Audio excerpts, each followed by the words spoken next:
Hello, good morning. आज हम शुरू करने वाले हैं 12th क्लास की फिजिक्स।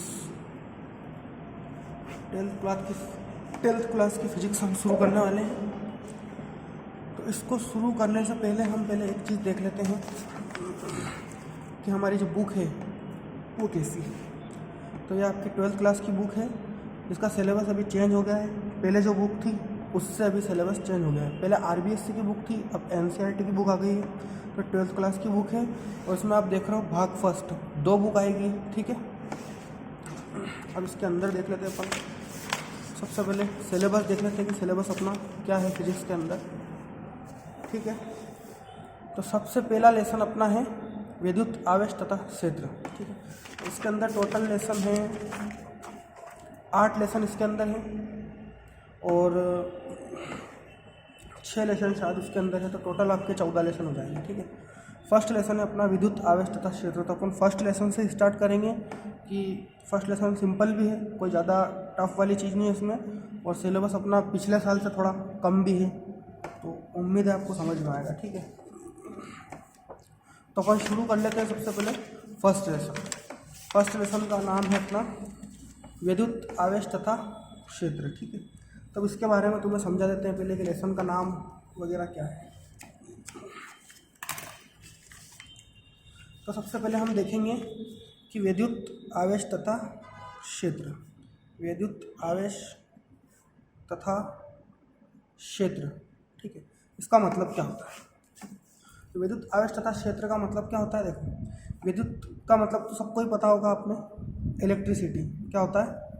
इलेक्ट्रिसिटी, ठीक है। आवेश का मतलब क्या होता है? चार्ज। क्या होता है? चार्ज।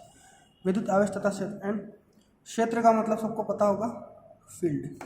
मतलब अपन इलेक्ट्रिसिटी के बारे में अब पढ़ेंगे। जो आपने 11th में फिजिक्स पढ़ी है उससे बिल्कुल हटकर चीज़ है ये, तो उसको ध्यान से समझना। 11th के बेस पे कुछ नहीं है, 11th का थोड़ा सा बेसिक अपने काम आएगा, लेकिन ये जो चीज़ है ये बिल्कुल हटके, अपने ने 11th में इसको बिल्कुल भी डिस्कस नहीं किया है ना। तो विद्युत आवेश तथा क्षेत्र, इसका मतलब है इलेक्ट्रिसिटी, चार्ज एंड फील्ड। और इलेक्ट्रिसिटी जो है इस पर लगभग आपके 3 से 4 चैप्टर इस पर आधारित है, इलेक्ट्रिसिटी पे, है ना। वैसे तो आधी बुक ही आपकी इलेक्ट्रिसिटी पे आधारित है, लेकिन इलेक्ट्रिसिटी ध्यान से समझोगे फर्स्ट लेसन तो आगे के लेसन अच्छे समझ में आएंगे, ठीक है। तो सबसे पहले देख लेते हैं अपन विद्युत आवेश तथा क्षेत्र के अंदर कि आवेश क्या होता है, ठीक है। सबसे पहले अपन देख लेते हैं कि आवेश होता क्या है, ठीक है। अब आवेश का अगर अपन थोड़ा बहुत हल्का फुल्का नॉलेज लेते हैं तो आवेश के अंदर आपने एक चीज़ पढ़ रखी है 11th के अंदर। अगर मैं आपसे पूछूं कि 11th क्लास के अंदर आपने आवेश के बारे में क्या पढ़ा, तो आप बोलोगे कि आवेश के बारे में एक तो आवेश क्या होता है, नॉर्मल कहाँ काम आता है, आवेश के उपयोग क्या है, और वो कितने प्रकार का होता है, उसका सूत्र क्या होता है, उसका मात्रक क्या होता है, और उसकी विमा। बस यहाँ तक अपनों ने मेरे हिसाब से पढ़ रखा है 11th क्लास में, ना, कि आवेश क्या होता है। फिर भी अपन एक बार देख लेते हैं कि आवेश होता क्या है।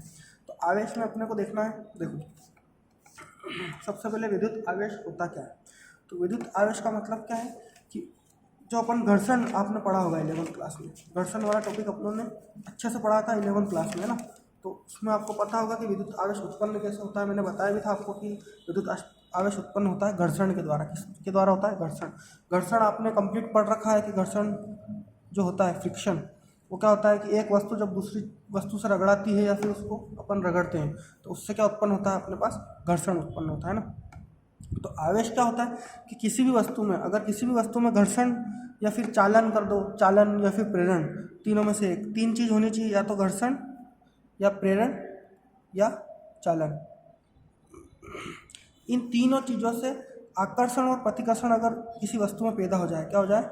आकर्षण और प्रतिकर्षण किसी वस्तु में पैदा हो जाए तो उसको क्या बोलते हैं? अपन आवेश बोलते हैं। क्या बोलते हैं? आवेश। या फिर आकर्षण और प्रतिकर्षण किसके द्वारा पैदा होता है, या किसके द्वारा उसका आकर्षण और प्रतिकर्षण होता है, तो किसके द्वारा होता है? आवेश के द्वारा होता है, ठीक है। आवेश का मात्रक देख लेते हैं अपन। तो इसका मात्रक मैंने आपको 11th क्लास में बता रखा है, लेकिन फिर भी एक बार और देख लेते हैं कि इसका मात्रक आपको होता है, आपने पढ़ा होगा, आवेश का मात्रक होता है कूलाम। क्या होता है? कूलाम। अब याद आ गया होगा आपको कि आवेश का मात्रक क्या होता है? कूलाम होता है, जिसको अपन काय से प्रदर्शित करते हैं? सी से। काय से प्रदर्शित करते हैं? सी से, ठीक। ठीक है, यहाँ तक आपका क्लियर है कि आवेश क्या होता है। घर्षण, प्रेरण, चालन से अगर वस्तु के अंदर आकर्षण और प्रतिकर्षण का गुण उत्पन्न हो जाए तो उसको क्या बोलते हैं अपन, आवेश बोलते हैं। ठीक है, आवेश बोलते हैं। और इसका मात्रक क्या होता है अपने पास, कूलाम। और इसको काय से डिनोट करते हैं अपन, सी से डिनोट करते हैं। ठीक है, अब सबसे पहले अपन एक कुछ भी चीज़ पढ़ते हैं तो सबसे पहले अपन उस चीज़ को परिभाषा पढ़ते हैं, उसके बाद सूत्र पढ़ते हैं, उसके बाद उसका मात्रक पढ़ते हैं, उसके बाद उसकी विमा पढ़ते हैं। तो अपन इसमें भी स्टेप बाय स्टेप आवेश के बारे में देख लेते हैं कि सबसे पहले तो इसका मात्रक देख लिया आप लोगों ने, कूलाम। अब उसके बाद इसका देखते हैं सूत्र। तो देखो, सूत्र आपने 10th क्लास में अगर पढ़ा हो कभी कि विद्युत धारा का सूत्र क्या होता है। विद्युत धारा को काय से डिनोट करते हैं अपन, आई से। ठीक है, तो आई का सूत्र क्या होता है, आवेश बटा समय। ठीक है, और इसको अपन ऐसे भी पढ़ते थे, आवेश में प्रवाह की दर। समय जहाँ पे आ जाता है, मैंने बता रखा है आपको, जहाँ पे भी समय आ जाता है उसको क्या बोलते हैं अपन, दर। क्या बोलते हैं अभी, दर, नॉर्मलाइज में है ना। तो आवेश में प्रवाह की दर को क्या बोलते हैं अपन, विद्युत धारा। तो अपनों ने सूत्र पढ़ रखा है, I is equal to Q upon T. ठीक है, तो क्यू अपन स्मॉल लेके चलेंगे तो बेहतर रहेगा, क्योंकि पूरी बुक के अंदर स्मॉल ही लेंगे अपन। तो I इज इक्वल टू अपन क्या ले लेते हैं, क्यू अपॉन टी। ठीक है, क्यू का मतलब क्या हो गया, आवेश, और टी का मतलब क्या हो गया, समय। तो I इज इक्वल टू क्या हो गया, क्यू अपॉन टी। ओके, अब विद्युत धारा बराबर आवेश बटा समय। आवेश में प्रवाह की दर को क्या बोलते हैं अपन, विद्युत धारा। अब आपको बोलते हैं कि इससे आवेश का सूत्र निकालो, तो आप आराम से निकाल सकते हो। I इज इक्वल टू क्या होता है अपने पास, क्यू अपॉन टी होता है। तो इसके नीचे कुछ नहीं है, मतलब क्या लगा दूँ, एक। तो जब व्रज गुणा करेंगे अपन तो Q इज इक्वल टू क्या हो जाएगा, आई टी हो जाएगा ना। Q इज इक्वल टू क्या हो जाएगा, आई टी। तो आवेश बराबर क्या हो जाएगा, विद्युत धारा इंटू समय। क्या हो जाएगा, विद्युत धारा इंटू समय। Q इज इक्वल टू क्या हो जाएगा, आई टी। ठीक है, अब देखो आवेश का मात्रक अपनों ने क्या निकाला था, कूलाम निकाला था। मात्रक और मापन अपन 11th लेसन में बहुत 11th क्लास में बहुत अच्छी तरह से पढ़ चुके हैं। तो मेरे हिसाब से इसमें अपने को कोई दिक्कत नहीं आनी चाहिए कि किसी चीज़ का मात्रक कैसे निकालते हैं, सूत्र कैसे निकालते हैं। ठीक है, तो Q इज इक्वल टू क्या हो गया, आई टी, है ना। अब अगर अपन इसका नॉर्मल मात्रक देखते हैं ना, तो क्या होता है, Q is equal to I T. I क्या होता है अपने पास, विद्युत धारा है, और विद्युत धारा का मात्रक अपने को पता है क्या होता है, एम्पियर। अपनों ने 11th क्लास में पढ़ रखा है। इंटू टी मतलब समय। समय का मात्रक क्या होता है, सेकंड। क्या होता है, सेकंड। तो Q इज इक्वल टू क्या हो गया, एम्पियर को अपन लिखते हैं A से, और सेकंड को लिखते हैं अपन T से। तो इसका मात्रक क्या हो गया, एम्पियर इंटू सेकंड। क्या हो गया अपने पास इसका मात्रक, एम्पियर इंटू सेकंड। तो आवेश का मात्रक समझ में आ गया होगा आपको कि आवेश का सूत्र होता है Q is equal to I T, Q is equal to ampere into second. ठीक है, और Q is equal to A T. Ampere को क्या लिखते हैं अपन, A, सेकेंड को क्या लिखते हैं अपन, T, S से लिखते हैं, सॉरी, है ना, A इंटू एस। तो अपने को ये ध्यान रखना है कि एम्पियर इंटू सेकंड इसका मात्रक होता है, लेकिन रियल में मात्रक क्या होता है इसका, कूलाम में। क्या होता है, कूलाम। क्योंकि एक वैज्ञानिक था, उसने आवेश के बारे में बताया था और उसका नाम था कूलाम, इसलिए उसने क्या रख दिया था, इसका नाम कूलाम रख दिया था। आवेश का मात्रक उसके नाम पे ही रखा गया था, तो उसका नाम हो गया अपने पास कूलाम। ठीक है, अब एक चीज़ और देख लेते हैं इसमें कि भैया इसकी विमा क्या होती है। विमा आपको अच्छी तरीके से निकाली होगी आपने 11th क्लास में। देखो विमा के बारे में थोड़ा सा अपन पीछे वापस चलते हैं, अगर कोई भूल गए हो तो। एम, एल, टी, ये तीन चीज़ होती है अपने पास विमा निकालने के लिए। एम क्या होता है अपने पास, एम क्या होता है अपने पास, द्रव्यमान होता है। मतलब किसी चीज़ का द्रव्यमान होता है, उसको काय से लिखते हैं अपन, एम से, मास। ठीक है, एल क्या होता है अपने पास, लंबाई होती है, इसको लिखते हैं अपन लेंथ से। और टी क्या होता है अपने पास, समय, इसको लिखते हैं अपन टाइम से। तो एम एल टी आपको याद आ गया होगा आपकी विमा कैसे निकालते हैं, और उसके बाद सूत्र में मान रखते हैं। ठीक है, तो विमा का आपको बता ही रखा है मैंने। जैसे अपन वेग की विमा निकालते थे, तो वेग बराबर क्या होता था, वेग की विमा निकालते थे अपन, या फिर चाल की, तो चाल बराबर क्या होता था, दूरी बटा समय होता था। दूरी की विमा अपने को पता थी, दूरी के लिए लंबाई इस्तेमाल करते थे, तो लंबाई के लिए यूज़ करते थे तो एल लिख देते थे, बटा समय के लिए क्या लिख देते थे, टी। और एम होता ही नहीं था इसमें, तो एम क्या लिख देते थे अपन, 0 लिख देते थे। एल अपने पास है ही है, और टी की पावर क्या है, नीचे 1 है, ये ऊपर जाएगा तो क्या हो जाएगी, टी की पावर -1। तो ऐसे निकालते थे अपन वेग की या चाल की विमा। ठीक है, इसी प्रकार अपन काय की विमा निकाल रहे हैं अभी, आवेश की। आवेश की विमा आप लोगों ने 11th क्लास में निकाल रखी है, लेकिन एक बार और देख लेते हैं। तो आवेश का सूत्र क्या होता है, Q बराबर आई टी। तो इसमें देखो एम एल टी है ना, तो ये क्या हो गया, एम एल टी लिख देते हैं सबसे पहले अपन। ठीक है, ये एम एल टी लिख देते हैं।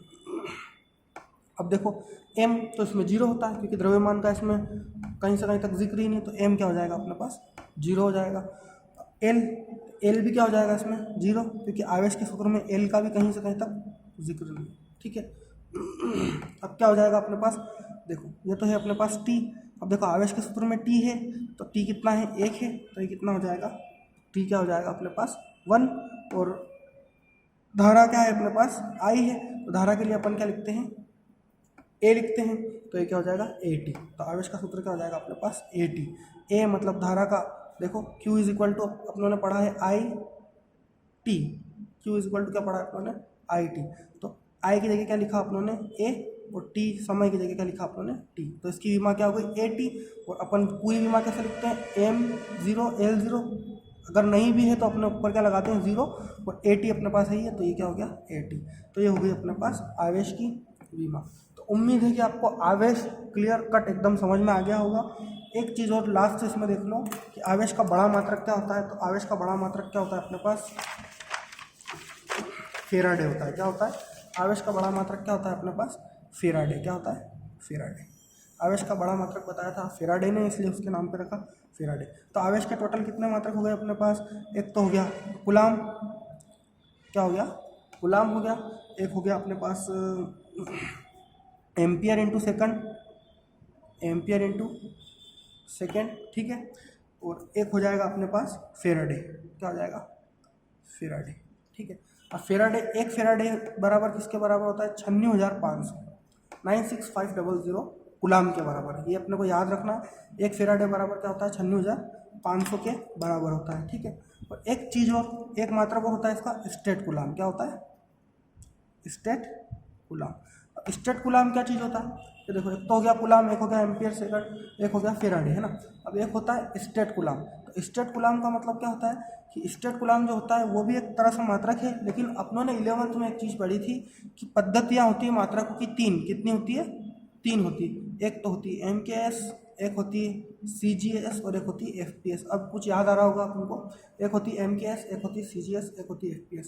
तो MKS पद्धति अपने को अंतर्राष्ट्रीय पद्धति कहलाती है, SI पद्धति, तो अपन MKS पद्धति का ही ज़्यादातर यूज़ करते हैं। लेकिन अपनों ने पढ़ा होगा कि देखो MKS का मतलब क्या होता है, द्रव्यमान, मतलब M का में लिखते अपन किलोग्राम, है ना, सॉरी M का में लिखते अपन मीटर, K का में लिखते किलोग्राम, और S का में लिखते अपन सेकेंड में। ऐसे ही ये भी उसी प्रकार से लिखते हैं, लेकिन ये जो होता है ये सेंटीमीटर हो जाता है, ठीक है। मीटर, यहाँ पे मीटर था, यहाँ पे क्या हो गया सेंटीमीटर। तो ये किलोग्राम था, तो ये क्या हो जाएगा ग्राम, और समय तो तीनों में क्या रहता है सेकंड। ऐसे ही रहता है फुट, पाउंड, सेकंड। तो जो CGS पद्धति में अगर आपसे पूछ ले कि आवेश का मात्रक क्या होता है, CGS पद्धति में अगर आपसे पूछ ले कि आवेश का मात्रक क्या होता है, तो आप क्या बोलोगे, स्टेट कूलाम। क्या बोलोगे आप, स्टेट कूलाम, ठीक है। तो यह हो गई अपनी आवेश का पूरा कॉन्सेप्ट कि आवेश क्या होता है, आवेश कैसे काम करता है, वो अपन आगे पढ़ेंगे। अभी सिर्फ अपने को आवेश के बारे में नॉलेज होना चाहिए कि आवेश क्या होता है। और भी आवेश के मात्रक होते हैं 2, माइक्रो कूलाम और नैनो कूलाम, तो वो अपन आगे देख लेंगे, या फिर इसी में नोट कर लेंगे कि आवेश के 2 मात्रक और होते हैं। क्या होते हैं आवेश के 2 मात्रक और होते हैं, एक तो होता है अपने पास माइक्रो कूलाम, और एक होता है नैनो कूलाम। ये आवेश के छोटे मात्रक होते हैं। जैसे अपन लंबाई में यूज़ करते हैं मिलीमीटर, सॉरी लंबाई में अपन यूज़ करते हैं सेंटीमीटर, उसके बाद मीटर यूज़ करते हैं, फिर उसके और बड़ा मात्रक यूज़ करना हो तो अपन किलोमीटर यूज़ करते हैं अपनी सहूलियत के हिसाब से। इसी प्रकार से आवेश में भी अपनों ने बहुत सारे मात्रक देख लिए। सबसे मेन मात्रक तो इसका वही है अपने पास, कूलाम है। अगर अपने को CGS पद्धति में चाहिए हो तो स्टेट कूलाम। अगर अपने को कोई बड़ा मात्रक चाहिए 96,500 कूलाम, तो उसके लिए अपन डायरेक्ट क्या यूज़ करते हैं, एक फेराडे यूज़ करते हैं। उसके बाद अपने पास 2 छोटे छोटे मात्रा, अगर आवेश बहुत कम हो, आवेश का मात्रा बहुत कम हो, तो अपने को एक तो होता है माइक्रो कूलाम, और एक होता है नैनो कूलाम। एक होता है माइक्रो कूलाम, एक होता है नैनो कूलाम। और एक माइक्रो कूलाम में होते हैं कितने, 10⁻⁻6 कूलाम। कितने होते हैं, 10⁻⁻6 कूलाम। और एक नैनो कूलाम में होते हैं 10⁻⁹ कूलाम, ठीक है। तो ये अपने को याद रखनी चीज़ें कि किसमें कितने कूलाम होते हैं, क्या है ये आवेश का अपने को क्लियर हो गया है ना। अब एक और चीज़ है लास्ट, आवेश के गुणधर्म। क्या है, आवेश के गुणधर्म। आवेश के गुणधर्म वैसे आप कब से ही पढ़ते आ रहे हो, लेकिन एक बार देख लेते हैं अपन आवेश के गुणधर्म, ठीक है।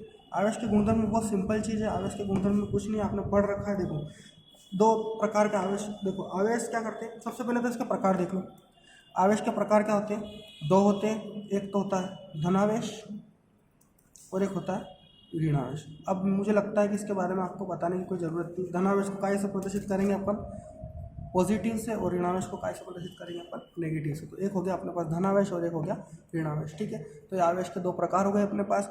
अब आवेश के जो गुणधर्म है वो इंपॉर्टेंट है, आपके बोर्ड एग्जाम में ये सवाल पूछा हुआ भी है 2 नंबर में कि आवेश के गुणधर्म बताइए। तो आवेश के सिंपल से गुणधर्म है कि एक गुणधर्म तो आपको पता होगा कि सजातीय आवेश, सजाती, और एक होता है विजाती।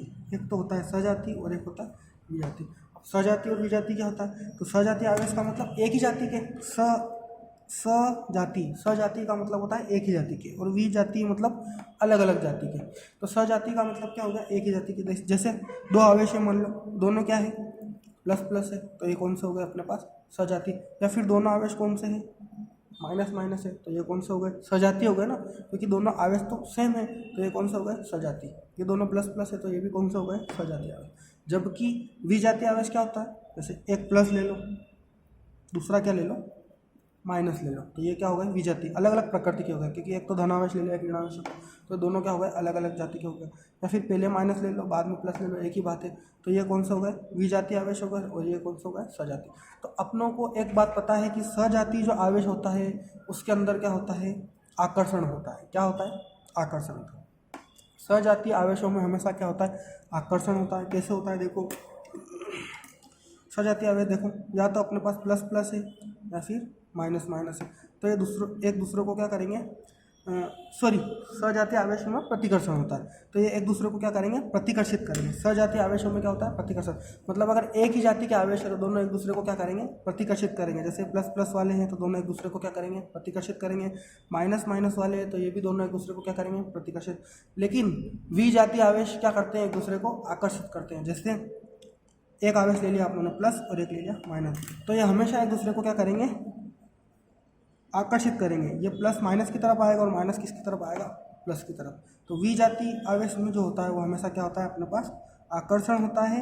और सजातीय आवेश भले वो माइनस माइनस हो या प्लस प्लस हो, तो उसमें क्या होता है? हमेशा प्रतिकर्षण होता है। तो इसमें क्या होता है? प्रतिकर्षण।